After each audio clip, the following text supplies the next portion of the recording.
10 after 6? I don't think Ron will be here, cause. I think they got a late Yeah. start. I think they're not gonna make it. Oklahoma City. My bunch might roll in here, Yeah, my who bunch may knows? not. We'll see what happens. So, is there anybody we need to pray for? Just remember the Ward, W-A-R-D, Ward family. And they're really from Salford, right?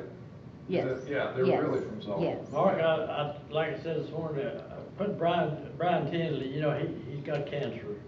Brian does? I did not know that. I think it caught him pretty early, but, but anyhow, I think it's something. He's Not not as until far. tomorrow and get this cancer took off. Yeah. Yeah, but Buzz has got some, Yeah. you gotta go twice now, you told Yeah, me I this just morning. got them tomorrow in the week, go back and get the other one. They won't do both of them the same day, ain't that something? You're going like, I'm up here, let's just take care of it. I tried to talk them into it. And then we got Dwayne. And anybody else? What was the family's name again? It was, Ward, W-A-R-D. It's Kylie is the girl.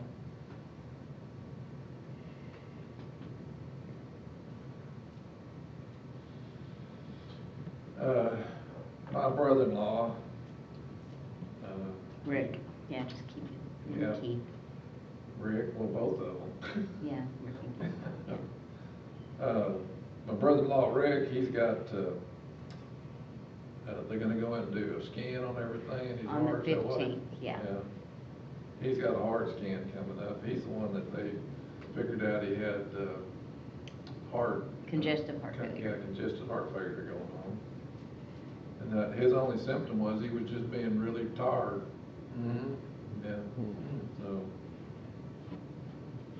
And my other brother-in-law, he's got, finally to get the other side of his carotid arteries taken care of, so keep them in mind. Anybody else?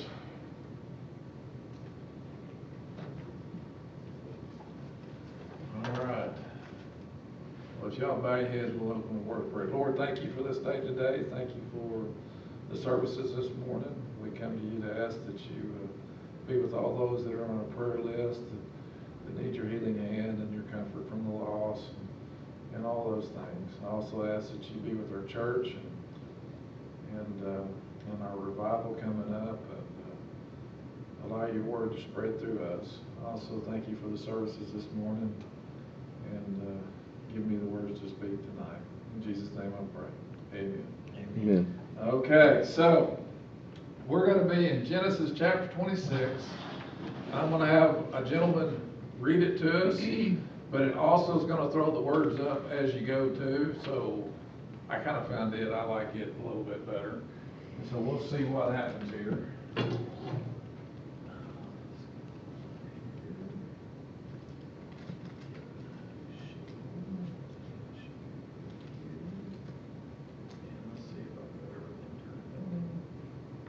Chapter 27. Nope. When Isaac Wait, was wait, old wait. and his eyes were so weak that he could Stop. not see, he called for Esau his older That makes me mad. Let's go. son and said to Stop. I want to go back one chapter.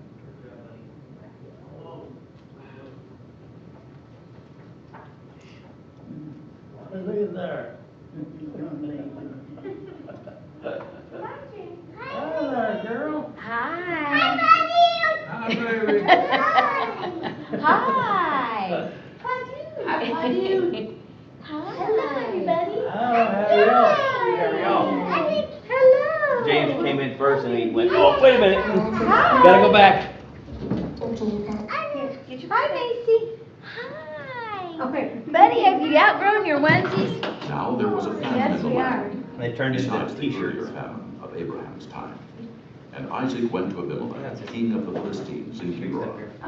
The Lord appeared to Isaac and said, Do not go down to Egypt. Live in the land where I tell you to live. Stay in this land for a while, and I will be with you and will bless you. For to you and your descendants I will give all these lands, and will confirm the oath I swore to your father Abraham. I will make your descendants as numerous as the stars in the sky, and will give them all these lands. And through your offspring, all nations on earth will be blessed, because Abraham obeyed me and kept my requirements, my commands, my decrees, and my laws. So Isaac stayed in Gerar. When the men of that place asked him about his wife, he said, She is my sister. because he was afraid to say, She is my wife. he thought, The men of this place might kill me on account of Rebekah, because she is beautiful. when Isaac had been there a long time, Abimelech, king of the Philistines, looked down from a window and saw Isaac caressing his wife Rebekah. So Abimelech summoned Isaac and said, She is really your wife. Why did you say she is my sister? Isaac answered him. Because I thought I might lose my life on account of her. Then Abimelech said, What is this you have done to us? One of the men might well have slept with your wife, and you would have brought guilt upon us. So Abimelech gave orders to all the people. Anyone who molests this man or his wife shall surely be put to death. Isaac planted crops in that land, and the same year reaped 100-fold, because the Lord blessed him. The man became rich, and his wealth continued to grow until he became very wealthy. He had so many flocks and herds and servants that the Philistines envied him. So all the wells that his father's servants had dug in the time of his father Abraham, the Philistines stopped up, filling them with earth. Then Abimelech said to Isaac, Move away from us. You have become too powerful for us. So Isaac moved away from there and encamped in the valley of Gerar and settled there. Isaac reopened the wells that had been dug in the time of his father Abraham, which the Philistines had stopped up after Abraham died, and he gave them the same names his father had given them. Isaac's servants dug in the valley and discovered a well of fresh water there. But the herdsmen of Gerar quarreled with Isaac's herdsmen and said, The water is ours. So he named the well Esek, because they disputed with him. Then they dug another well, but they quarreled over that one also. So he named it Sitnah. He moved on from there and dug another well, and no one quarreled over it. He named it Rehoboth, saying, Now the Lord has given us room, and we will flourish in the land. From there he went up to Beersheba. That night the Lord appeared to him and said, I am the God of your father Abraham. Do not be afraid, for I am with you. I will bless you, and will increase the number of your descendants for the sake of my servant Abraham. Isaac built an altar there and called on the name of the Lord. There he pitched his tent, and there his servants dug a well.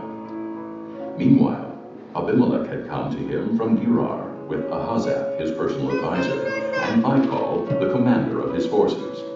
Isaac asked them, Why have you come to me, since you were hostile to me and sent me away? They answered, We saw clearly that the Lord was with you. So we said, there ought to be a sworn agreement between us and you. Let us make a treaty with you, that you will do us no harm, just as we did not molest you, but always treated you well and sent you away in peace. And now you are blessed by the Lord. Isaac then made a feast for them, and they ate and drank. Early the next morning the men swore an oath to each other. Then Isaac sent them on their way, and they left him in peace. That day Isaac's servants came and told him about the well they had dug. They said, We found water. He called it Shiloh, and to this day the name of the town has been Beersheba. When Esau was 40 years old, he married Judith, daughter of Beeri the Hittite, and also Basemath, daughter of Elon the Hittite. They were a source of grief to Isaac and Rebekah. Those last two verses, to me, don't belong with this chapter.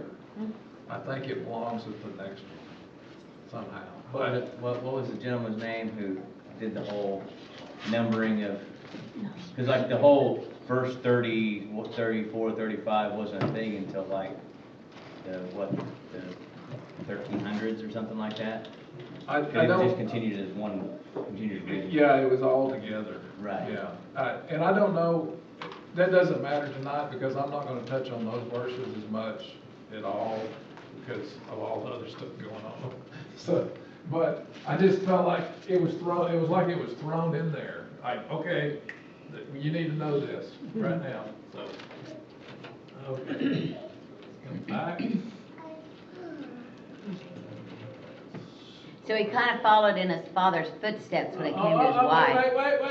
Wait. It's almost like it was a little repetitive, wasn't it? Wait. Now, don't get too carried away here, because we'll be done and everybody be going home about 3 minutes, so, okay. It's funny, Turner Fox was reading through, he was going through Genesis, and he called me and says, why is everything so repetitive?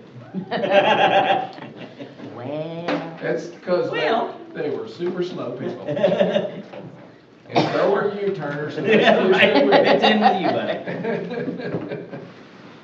All right. It starts off with famine. Somebody explain famine to me. Dust Bowl, maybe? What we can equate to? Our country is blessed, is it not? Can you go to the grocery store? You may not get exactly what you want, but are you gonna ever leave hungry?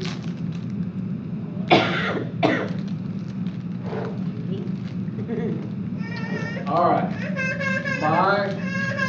My great grandfather, I got that right. Yeah, my great grandfather served in the Spanish-American War. I have his discharge papers. And he got a $10 a month, it's not stipend, what am I looking for? But he got a $10 a month deal from the military for the rest of his life for serving in that war, okay? That $10 a month, my grandmother talked about, would buy things like a 50-pound can of soda crackers. Okay, wait, let me do this again. A 50-pound can of soda crackers. Well, soda. Where in the world would you find that? First off is, and I don't think I've eaten 50 pounds of soda crackers my whole life. And he would spend this every month. Well, this was one of the things that she remembers them getting. You know? That's a lot of soda crackers That's a putting down. lot of crackers, you know? But now, I did find out that you use those crackers, you can make crust for pies and cakes, that kind of stuff, not just eat them in the soup, but you would put the cheese in between the crackers and eat it that way. You know, if you start thinking about it, yeah, you can find, because you couldn't make fresh baked bread every day, could you? It didn't make every day, especially if you lived out in the country, because you probably didn't have an oven big enough to make sure you had that kind of bread every day. So when you got down to bread, what'd you eat? That is bread, it's just flat bread, right? Or unleavened bread. There you go. He's getting with us. Famine. Our country is fortunate. We have had plenty of food. Now, the closest thing is what Zach talked about. It was the Great Depression. There was actually people that didn't have food. And it wasn't, and I'm going to jump ahead of myself here. There's reasons for famine. If I can get it to come up. We don't understand starvation, but in the time of Isaac, famine was a real problem. Okay? A lot of times, how much food depended on how well the crops did that year. Anybody ever canned anything? Yeah. My grandmother canned everything. She was worried that, you know, she grew up in the Depression. She was worried, we're gonna starve to death if something happens. And it did to them. I told Mackenzie, I said, Granny would have been licking her chops with Mackenzie. I want to learn sourdough, I want to learn how to can, I want to learn how to garden. I said, Granny's licking her chops. Ready for somebody to do that with you, man. I'm just telling you. But you did it her way.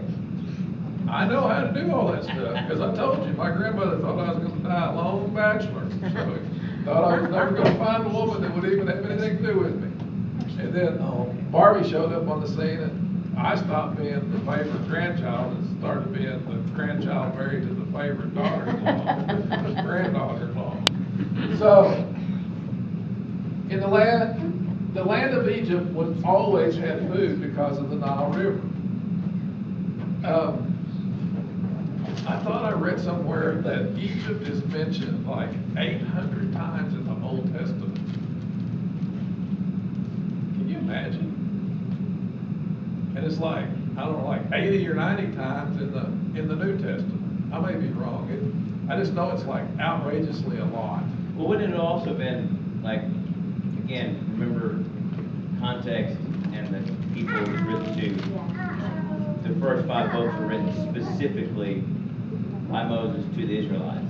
And so a reference place or a reference point would have been Egypt. Well, right? 400 years of their history is Egypt. Right, and that's what I'm saying. That's why I think it would have been, not necessarily a reference to, but always a reference point for them is Egypt. And even so, I mean, like, again, in the New Testament, would have been a reference point. Egypt is the breadbasket of the North African continent, if you don't understand. That Nile Delta, that's the food basket of that place. Well, it's not even what it used to be. So like they found remnants of an area that was adjacent just to the river, that was a basin that would have held, I mean, an inordinate amount of crops. They irrigated. Right, Yeah. right. And the floods for the Nile River happened every year, the same time, within the, it was a time frame, but within the same time, and they would actually open up all their dikes and everything and catch this flood, and then they would close the dikes before the flood receded and held all that water out there, and actually, just as soon as it got dry enough, they'd go out there and just strode the seed. They didn't plant it, they just strode the seed. And it would come up. And it said he planted crops and he was 100-fold. And Alan asked one Sunday, caught me totally flat-footed, Mark, how do you know how many wheat seeds or whatever it was you got? The real ratio is that if you have a great crop going, is every head of wheat would have 100 seeds on it. I mean, if we had that kind of head going. That's a reference to 100-fold would be every gram would have 100 on it. Well, where they got that from is because in Egypt, when they plant one seed, they expected a head of wheat to be 100. I didn't know that. That's where that comes from. So it's kind of, it's a reference that holds true, Now, if I had a crop of wheat that had those kind of heads on it. Yeah, 100-fold. Yeah, Barbie's driving a new car next year.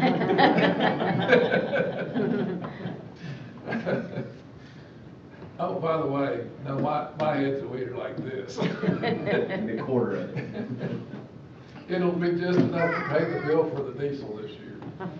All right, what causes famine? There are causes.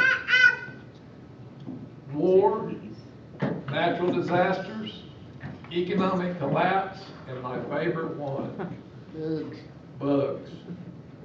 Specifically locusts, but bugs. Okay? I have literally seen a crop. You could see the aphids, it was called armyworms because we were growing alfalfa. And you could literally see where they were at in the field, crossing the field, because the crops were wilting from them eating it. And how does your heart feel? About like Not that good. Not good at all. Okay. All right, here we go. Why did God not want Isaac to go to Egypt?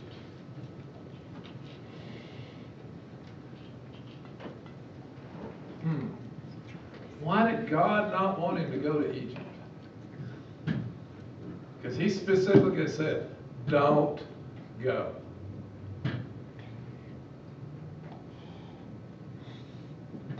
Anybody got an idea?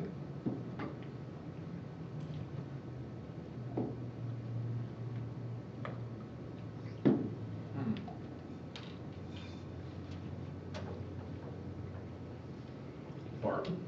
You're smirking, do you have an idea? Temptation? Temptation, well, yeah, you can do that. Maybe the wrong kind of temptation down there.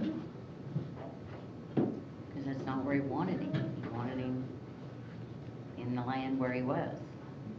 Where's that land? Or rather, what's the significance of that land? What is that land called? The promised land. God didn't want him to leave the promised land, did He didn't want him to do what Abraham did. he? Right. Even though, we'll talk about that in a minute. Yeah. The oath, I guess, the oath. What'd you say, Ron? The oath that he swore to Abraham. That he's gonna bless him, he's gonna be there. How about this, when they finally do go down into Egypt, you know, in the next big famine that we talk about, and they finally do go to Egypt, how long is it before they come back? 400 years. Almost 500 years. It was prophesied that was going to happen. And it wasn't time yet. It wasn't. Wasn't time yet. But also, remember, just because he stayed there, God blessed him 100-fold. Y'all remember that? He was with the Philistines a little while. Don't look like it, he just showed up and was there a couple of days and left. He was there a while, right? Okay? So, God confirms his covenant, which Rhonda talks about, he made with Abraham, which was, there was three things. Y'all ready? Land, nation, and blessing to the world. The promised land, he's going to make all of them a great nation, and they were going to be a blessing to the world. That's the covenant. And the reason we're still studying this is because these three patriarchs that we're going to deal with right here, these all have that same covenant that God's going to fulfill. Now, somebody say it right, not say it like Mark's going to say it in a minute.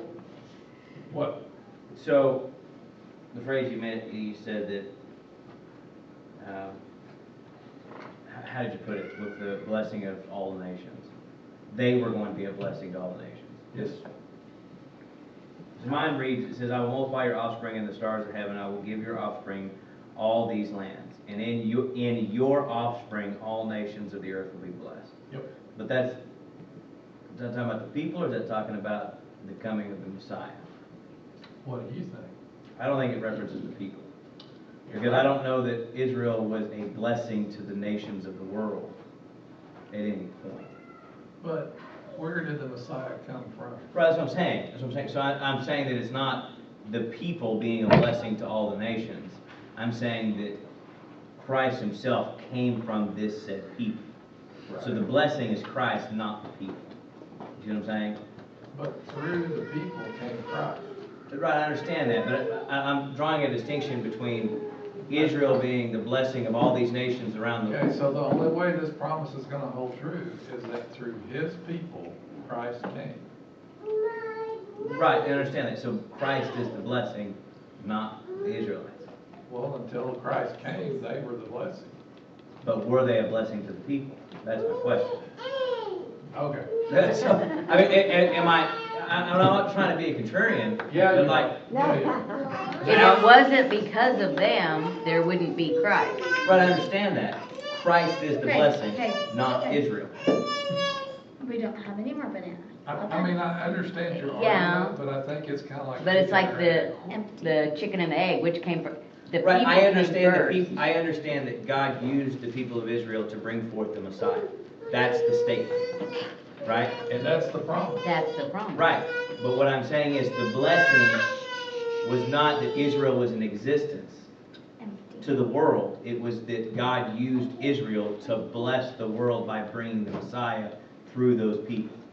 I think you're floating. Well, I mean, hey, so, Alan, am I off base on this? Or is this just... Don't drag me into your argument. I'm not making an argument, I'm just trying to understand, is this correct thinking? Well, so you have to go back to the statement. I will make your descendants as numerous as the stars in the sky, and will give them all these lands, and through your offspring all nations on earth will be blessed. The problem is the word offspring. Right. It's an incorrect translation. Mhm. It's literally seed, Seed, right. and it's singular. Mhm. And so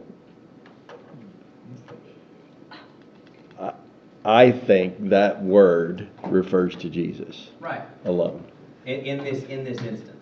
But to say, I mean, a seed requires a plant. The seed requires the descendants. The seed requires the land. The seed requires the oath to Abraham. I guess now we float into, so how does missiology work into this? Because the children of Israel were God's chosen people for a purpose, and it wasn't a singular purpose to bring forth Christ. It was a purpose to be missionaries. It was a come and see missiology. It wasn't a go and tell missiology like Jesus changed it to, but it was missiology all the same. And so it would be really hard for me to say that the children of Israel were not a blessing along the way to the other people. Without the children of Israel, we would not have the law to point us to the failures of and the perfect of Christ. So that is the basis. Now, is this something? I fall on the fact that they were a blessing all along, with the ultimate revelation of that blessing coming in the person of Christ. Right. That's where I land on this. But it has to do with what do you do with the words along the way. I mean, so it's really hard for me to imagine Isaac a blessing, or anyone along the way, as a matter of fact, as an individual. But at the same time, if it weren't for them, this conversation that they have today in this chapter would never have occurred. We can see that your people follow God, and that you are blessed by God, and they were a blessing to that nation because they existed. And so I wouldn't want to try to funnel it to one, but you kind of have to with the word seed. Yeah, so that's where I'm coming back to, because I didn't know the Greek word, because again the Greek word is a singular word. Yeah, it's singular. And that is a reference point to the seed that is talked about in Genesis 3:15. Right. So Moses is giving a callback to that promise that was given, because this is in the midst of the original promise. Yeah. So we have a type and shadow of the first promise of the prophesied Messiah in Genesis 3:15, and then now we have the reiteration of the promise to Abraham. But in that promise to Abraham is the shadow of the original promise to man, that the Messiah was going to come and he is going to be the blessing to the world. That's where I come in, and that this is not a specific instance, because this is so often used for the idea of the people of Israel only. And so, which would be as big a mistake in my mind as trying to limit it to just the Messiah. Right. Honestly. That's where I'm going to fall, because I totally 100% believe they all work in conjunction. You can't have one without the other. And I see that point completely. I really do. I don't disagree with that point. What I'm saying in the context of this set chapter, this set few verses, I think it is a direct reference to Christ and Christ alone. You can take that for what you want. That's fine. I'm not going to disagree. Yeah, I don't think there's a way in the world that Isaac saw it that way. Sure, no. Yeah. But again, we're talking about types and shadows here. Yeah. I mean, like But right. Again, we are looking at this. We're looking at it in light of the New Testament. Right. In light of the New Covenant. Right. In light of the appearance of Christ, which is what we're supposed to do. Right. Right. None of the it's not. This is not that it's Isaac's fault that he didn't understand this. Right. But none of them did. They all believed they were the blessing to the world. Yeah, absolutely. Well, they were at the time. Mm-hmm. But that was it. Yeah. Okay. That's what I'm saying. Let's move on a second. Sorry. I wanted some clarification because I have been pondering this thought for a while, and You're in great company. Great theological minds have pondered this, way smarter than me. You know, and I'm not smart at all. I read them. I hack at it, but it is a struggle for me because and it's not a really deep struggle for me because without the children of Israel in the promised land, none of this plays out. But We got more struggles coming. yeah, I'm sure we do. The reason I say that, Alan, this is the last point I'll make on it. The reason I say that yes, you do need to have all these things in order for Christ to come, but I also know that God at any point, we have scriptural evidence that he could have done it any way he wanted. Oh, yeah. Because he told Moses that I'm going to wipe out all the Israelites and I'm going to start over with you. You know, so again. Please don't do that. Please don't do that. Right, so I mean, again, God didn't have to do it through a specific No. way of doing it. But again, that brings back the idea that this is where my thought being, this is about the coming of the Messiah more than just the coming about of the nation of Israel. Okay, so I got to know: do we have evidence of this passage being used in a messianic fashion anywhere in the New Testament? Did anyone point to this passage and say? Paul did. I think Paul did it, and I want to say, no, it's in Hebrews. I don't know. I really don't know. Hebrews 11:20. Yes, Hebrews 11. Yeah, sorry, I was thinking. And I think in my mind, sometimes I think Paul was the one who wrote Hebrews, but I digress. That's a good guess. Yeah. You're also in good company with great theological minds. But if you notice where it's put at the end instead of in size order with Paul's writings. So But yeah, I think yeah. the assemblers didn't agree.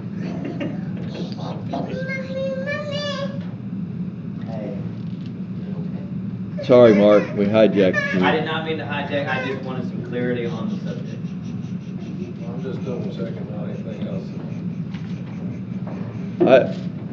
I asked that question because I don't know. I didn't. Actually, 26 doesn't reference anything in line back to the New Testament. Okay. 27 does. 27's got 11:20 that talks across. Okay.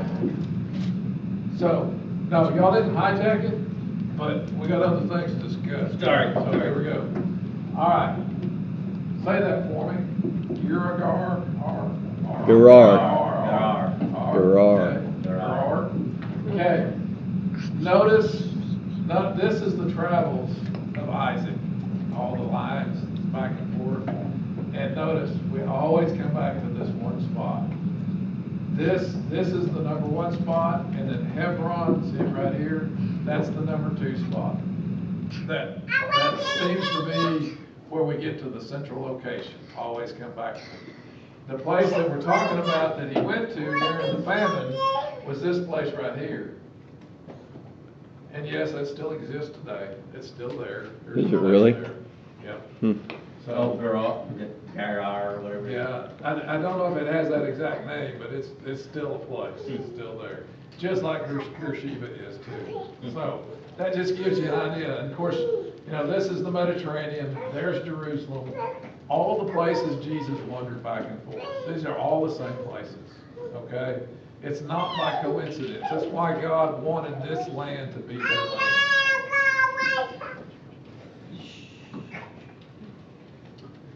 So, why did Isaac lie about Rebekah?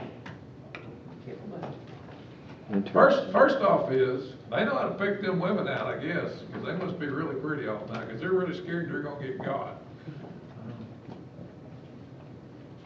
So did he lie this time? Unlike Abraham who told a half-truth? Well, Abraham told a half-truth because she really was. She really was his sister. Really was his sister. But his half-sister. Rebekah was not. So he did lie full. Rebekah was just a cousin. I guess you could call a cousin a sister, but I never liked my female cousins that much. Well, they did kind of do that back then, because again, a brother was also a cousin. So like, they didn't have a distinct cousins Try, versus keep brothers. trying to cover him. You Listen, I'm just come saying, on. I'm just Yeah, saying. I Was don't it- think, I think he just flat out lied. I think it too, So but why would he lie? Why? Well, I got it up here. Why do we lie? Hold it, wait. Do y'all lie? I might ask it like that. You know, when Barbie comes in and says, do I look good in this? I have two choices. Live or die. Do I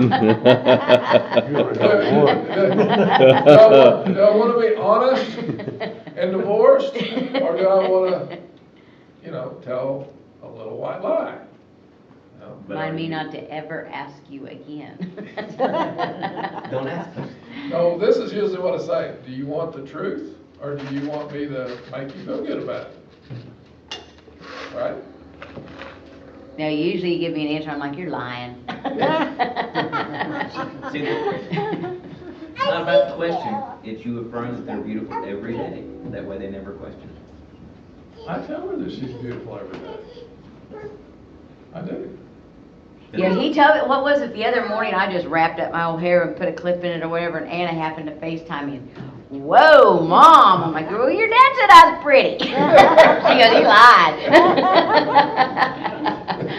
It's always when you don't try. Always. Beauty is in the eye of the beholder. There you go. Now that's a baby. Honestly, why do we lie? Well, he was trying to protect her, wasn't he? I would think, Yeah.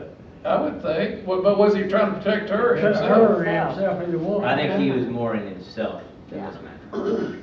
Because I think they would have killed him. Right, because that's, so we're getting back to the same thing that happened to Abraham, right? What was his fear? He was afraid that they were gonna kill him, right? Why would they kill him? Take his wife and his possessions, correct? Okay. All right. Which it all goes back to, why didn't he just trust God? God told him, I'll take care of it. Why didn't Abraham do it? Same thing, Why didn't you do it? same thing. Because you don't, you think you can do it.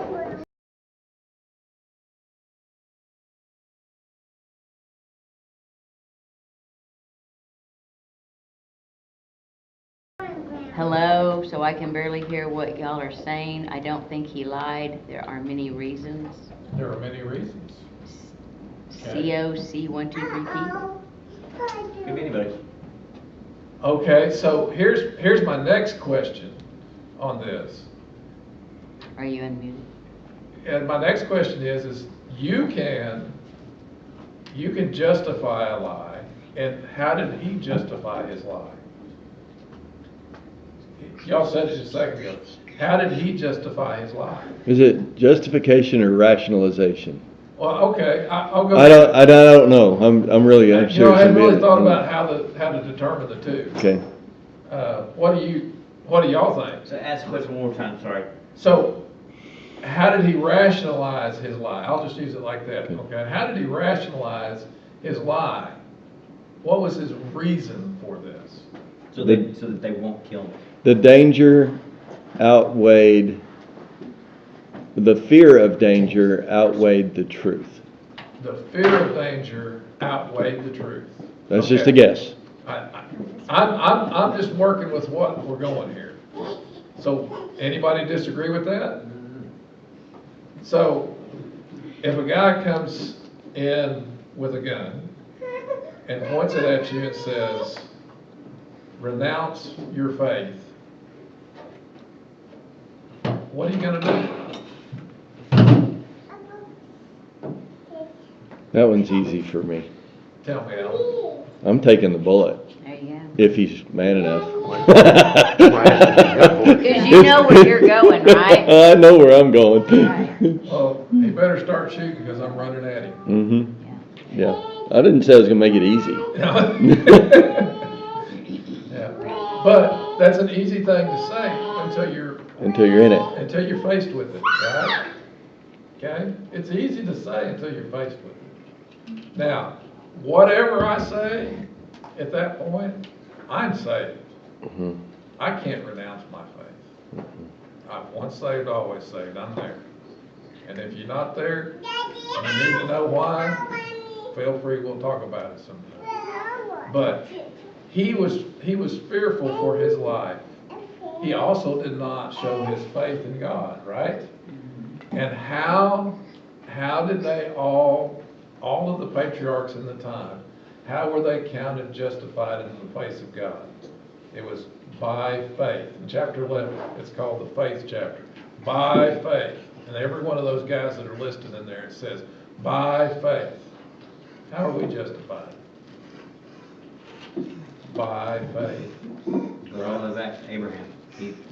Abraham believed. Noah, he believed. By faith. You know, I said this morning that a relationship with God has always been based on grace through faith. Always.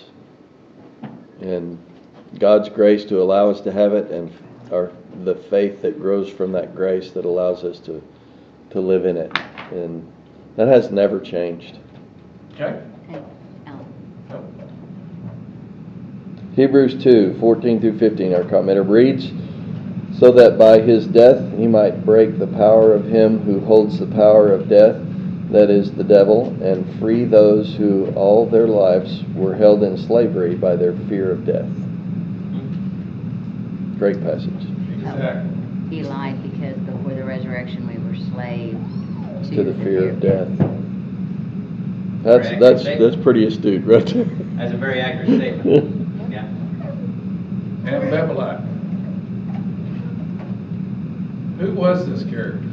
Was he the same guy? Was he a new guy? Who was it? What do you think? I think he's a new guy. I think Abimelech was a title. Okay. Anybody else got a... Zach said? It was a title. So, again, 90 years has passed. Okay? Between the first Abimelech that we dealt with to this one. I don't think, unless he was like a teenager, I don't think he lived to be into his mid to late hundreds. So I would make a pretty good assumption that this is a different Abimelech that was the leader of the Philistines. So either he shared the same name, which is a possibility, being a son or a grandson of the original Abimelech, because that does happen. Or Abimelech is a title that was held as the leader of that set people. That's my... You think? You think it's there? What is that, like Caesar? Caesar, Similar. Could be similar. sort of, you Could know. be. We don't know that. Right. It's just that it could be. Right. How do they introduce him? How do they introduce him? They introduce him as Abimelech, king of the Philistines. And I'm kind of slow, but wouldn't that be a proper name? So it's in verse 1 it says Abimelech, king of the Philistines. It doesn't say king. It says Abimelech was the king of the Philistines. But that's also, like she said, Caesar was the king of Rome, or the emperor It of Rome. doesn't say Caesar king. It doesn't say Caesar. It doesn't say that. No, but It just says Caesar. Caesar of Rome. Yeah, Caesar of Augustus. Right, but again, So the they proper were the name- emperor. Caesar was the Their emperor. proper So again, name was after. And they again, said that's, Hail you're talking Caesar. about, you're talking about Rome versus the Philistines. Different culture, different time period. Okay, stick with me. Okay? With Well, me? that's even what it said. Wait a minute. At the end, when they get meet up again? No, it even said that when Abraham met him, it said, Abimelech, king. hang on a second. Sarah said to his wife, Sarah, this is my sister. Then Abimelech, king of Gerar or whatever, sent for Sarah and took her. So that's how it made him too, back then. So are we thinking, what? I don't know what we're thinking here. That he's the same, He's the same guy. Well, according to the dictionary, he is a contemporary of Abraham. I don't know.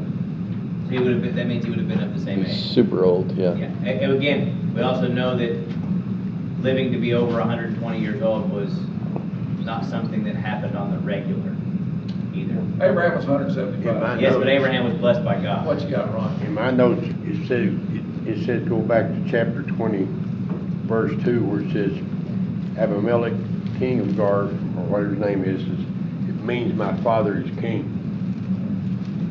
What's the name? Abimelech means? Abimelech means, Okay. which it says, a common royal name. The same name is mentioned in chapter 26, and see note on 26, 1, 2, and is given to later biblical figures. Okay, yeah, and it is. It throws through there some others. But here's where the problem comes up. Who are the characters that showed up with him at the end of the chapter? So in verse, hang on. It says, starting in verse 26. His advisor. He's got his advisor Azutha, and his personal advisor, and the Philco, or however you want to say his name, the commander of his forces. The same guys in 20. So you telling me both of them are just titles? Or 3 men only have titles? I'm just throwing it out. So again, I know, I see what you're saying, is like, well, that doesn't clearly make sense because they have the same names. But again, this goes back to, you have to look at the logic behind this. You're trying, this is a 90-year gap between the two. Or could it have been his grandson? It could have been a grandson, it could have been, they could have carried, because how many guys carried the same name back then? Okay, so Alan says he's a contemporary. Well, I didn't, That's what they're saying, but here, let's just look at it like this. Abraham was 90, right? Or 100 when they met up, right? In the first chapter 20. Yeah, because. Well, hang on, it says. Well, Sarah hadn't had her baby yet. Yeah, she would have been. Okay, wait, okay, so Abimelech gives us 90 years. It was treaties, 70 plus 20, 90. Okay, so yeah. So I think when they all met up the first time and made the treaty, that Abraham was 90. Yeah. This guy could be a contemporary and be 70. Yeah, This but guy that's- could be a contemporary and be 65. But that still would put him in the 150-year range. Not uncommon. Yes, Not- very uncommon. Not for this time. Not as uncommon as you want to make it. Okay, so the point of Abraham living to 175 years old was because God had blessed him. God had given him the ability to live that long. I'm just saying, here's where you're gonna come back to. Somebody can point out that this is the Bible having some problems. It is not. The Bible is taken by faith. And we gotta understand that because those guys' names are used, doesn't necessarily mean that the Bible's in conflict. It could be your explanation, or it could be my explanation, that they could be the same, or they could be grandsons or nephews or whatever. The important thing is, these guys were the representative of the Philistines. Right. That's the important thing, right? Do you see how you could fall in a hole? Right, I mean, I see what you're saying, and again, I understand this is an apologetics question. Because, yes, either way, there's issues, because there's not this. There's not an issue. No, well, okay, to the world there is issues. Because it's like, well, how could this guy live that long? Clearly, there's not evidence of anyone other than Abraham living that long. Or, if this was, why do they have the same name? Well, if they're the sons or the grandsons, it doesn't say that, does it? So, obviously, there's issues that they can try to pick apart at that point. But either way, it could be a truth. Either way, it is silent on the matter. Okay, so this is I'm gonna read a little short paragraph from this guy. His name is Floyd Nolan Jones. He has a PhD and a theoretical doctorate too. It's the two things he has. And it says, he's on the side that I'm presenting. Remember, my job as a teacher is to present things that may not be completely It's almost like I take that adversarial role to make you really think through what you believe, okay? So I'm being a little bit of an adversary right here. Moreover, it is completely unreasonable to believe that two different men living 90 years apart have the same names, the same designations, king and chief of the captain of the army, and that their families gave offsprings with the same name, that they later obtained the same titles, and that both are Philistine. Such is simply too much coincidence. Hence, we confidently conclude that Abimelech and Phicol in Genesis 21 are the self-same men in Genesis 26. Abraham and Isaac cut the covenant with the same men. The problem was only a mirage. It never really existed at all. We simply need to trust the infallible Word of God as we find it. I'm not saying I trust the guy, but I understand his argument. Okay? The Bible is not fallible. It is infallible, no matter what. Don't get caught up in that to throw you off. The important thing was the Philistines made a treaty with Isaac just as they had made a treaty with Abraham. Right? Ain't that awesome? So I will say this, I think it is, I get his point, like, hey, that's not really the point. Don't let this cause an issue for you, because it's all about you have to have faith anyway. And I agree with the statement that you have to have faith in what God's Word said is true. I agree with that. But it is okay to seek out questions and answers on this. And if you cannot come up with one, you say, I understand that I do not have enough knowledge on the subject. I may need to do further research. Or, for that matter, this is God's Word. In chapter 11, what is it? Of what? In chapter 11 of Hebrews, what does it say? By faith. I understand that. There you go. But again, you see what I'm saying, how you can become flippant with it. I'm You can not- say, I'm when not- someone asks a question, well, it's just by faith, just accept it. Well, no, I'm not don't saying- stamp that out. Ask the questions and allow them to go through. Exactly. I'm not saying that. I'm saying that there's a point where that you can't make an argument either way. And you have to go and stand by faith. I understand, and I agree with you. And I'm not being flippant. No, I know, but it can be used flippantly. Well, so And can- oftentimes it's And used so can you flippantly. beat somebody over the head with the other side of it. So just remember, by faith. And I agree. I'm just, I don't want that to turn into, because that is something that you have done before. Specifically with me in a conversation on something. Well, it's because I'm not getting anywhere with you when we're talking.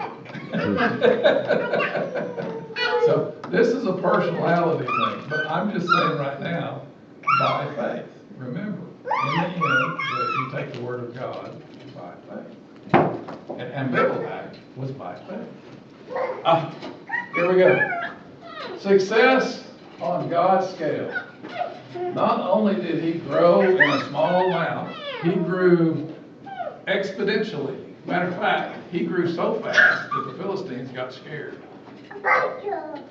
Why would they get scared of him? Well, because he might grow so big that he just takes them over. And that became the problem. They became jealous of his success, and they asked him to leave. When somebody is real successful, what happens? Sit down. Sit, Don't they get jealous? sit. Hey, when I look in the mirror, I can see how people would be jealous of me. I really could. I can see how they would be jealous. Man! Oh, then I put my glasses on. Okay, I got it. I see. Okay? You know what's really hard? No. What's that? It's really hard to watch while you're struggling. It's hard to watch someone who finds success In easily. everything they do. Oh. It's really hard. Stop The Midas making my touch. green monster pop up. Don't No, do that. listen, it's, and it doesn't matter where you are in what you think is success or failure. Because all of us in this room are way more successful than someone else. But, man, it's hard, and you get, it can form a bad taste in your mouth. It can cause it can cause a lot. And I get exactly what happened. And I watched, and I'm trying to relate this to the story. I'm not trying to hijack you again. But, you know, I think they were watching, I think the Philistines were watching Isaac, and he goes and unplugs a well, and it's fabulous, and he goes and unplugs a well, and it's fabulous. And they probably struggled. And they're looking at all this blessing, and they're going, nobody can be that blessed. And I think that story shows up when he comes and visits him back in Beersheba. Yeah. Yeah. And so I really get how easy it is to succumb to watching people succeed when you struggle. And you have two choices. If somebody is real successful that's around you, or someone that started on your same level and they skyrocket to success, how do you handle that? Yeah. You know, and I've got friends that became really successful. I got friends that went the other way. I have friends that have done both. Multiple successions. I've had them do both, up and down several times. But how do you deal with that success? You know, do you become the little envious green monster, or are you going like, wow, I knew that guy? Yeah. When he had nothing. Yeah. You know. Yeah. But I think the Philistines not only envied the success, but I think they also worried about whether or not that he was going to take them over. They became fearful. That's why the king's son come and said, "Go, you can't stay here no more. Get away, go." And so, whoops, I don't know why the volume went up, but anyway, where did he go back to? Where's all the arrows go? That's like home base. Anybody played tag before?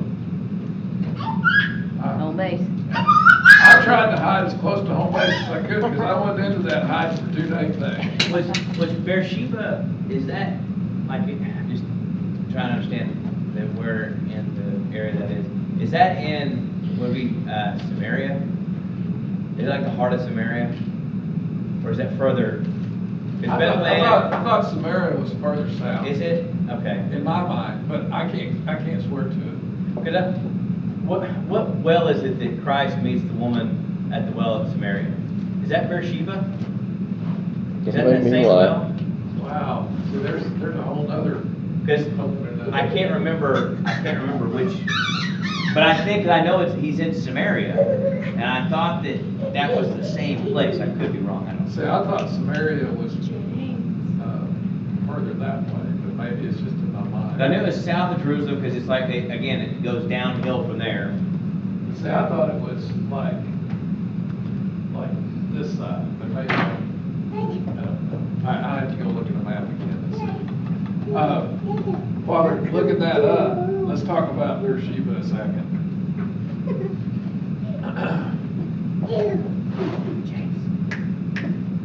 All the things that we talked about before, one of the things that happened is he dug wells, right?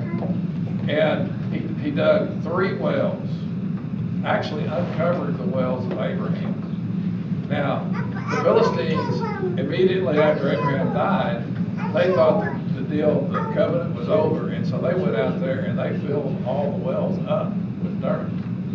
And when Isaac came back, he went out there and he started digging the wells out and uncovered them. And he gave each one of them a name. And with each one that he gave, the Philistines came and contested it.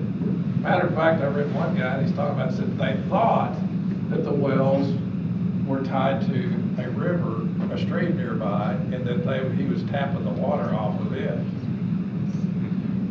So, where is Syria at, Barb? Do what? Well, that's Which the one is water. Syria? Right, but you were saying, is it in Syria? No. Oh. Samaria. Oh, Samaria, oh, I'm sorry. So Beersheba was the southern boundary of Israel.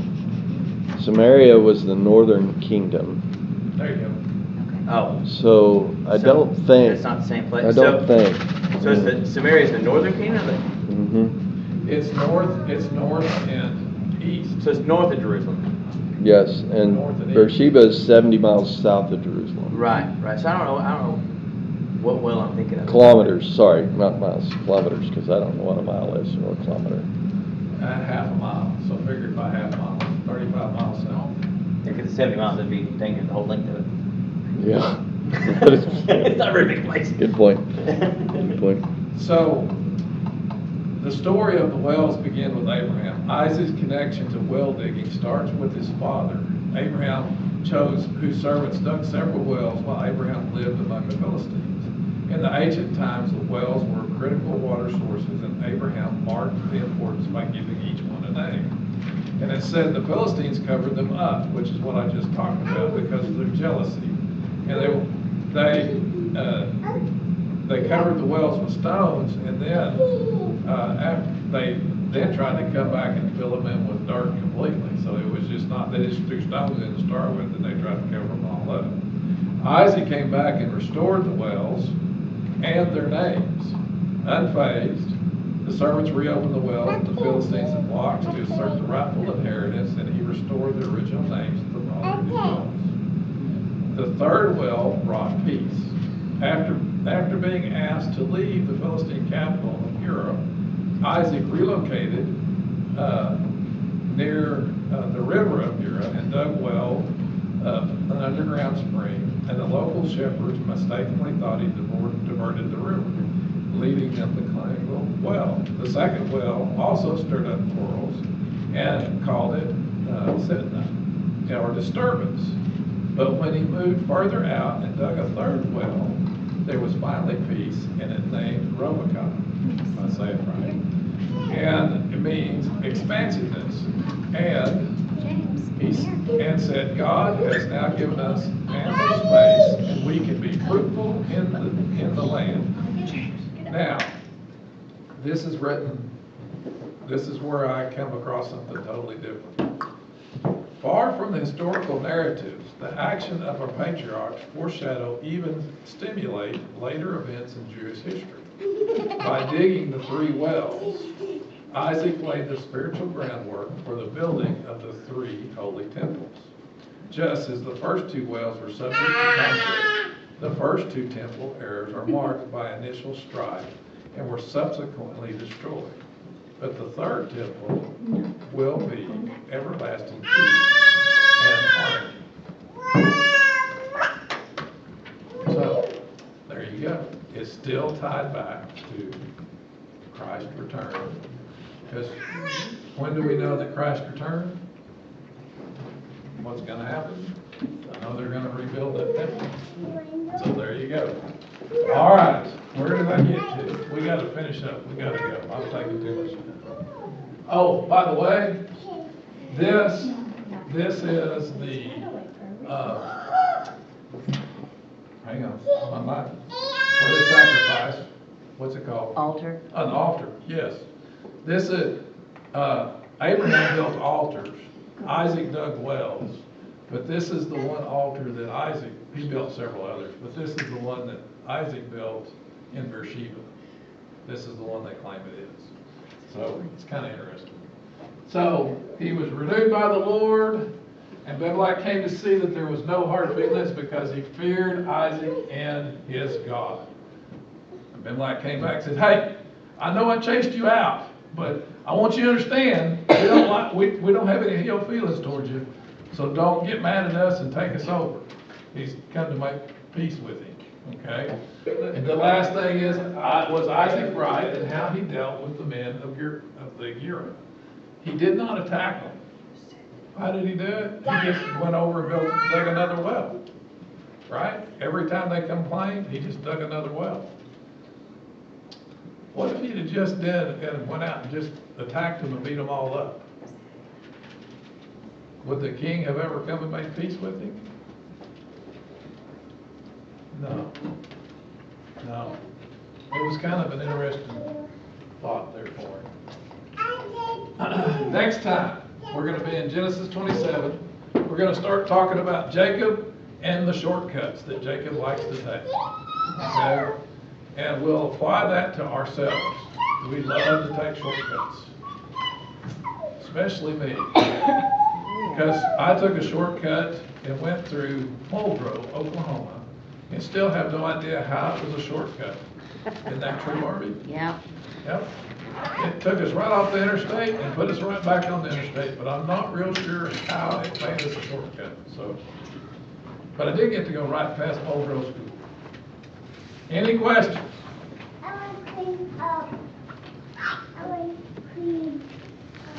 What's one class?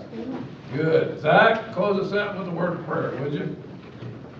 Heavenly Father, in Jesus Christ's name, I pray this prayer. Father, thank you for the day. Thank you for allowing us to come to your word. Lord, I pray that you just allow us to take home what we learn and help us to retain what we've learned and apply it to our lives, Lord. Again, thank you for what you do for us. Thank you for blessing us and continuing to lead us closer to you. We thank you for your word. We thank you for the people that are here today. We love you, Lord, and in Jesus Christ's name, I pray this prayer. Amen. Amen. So-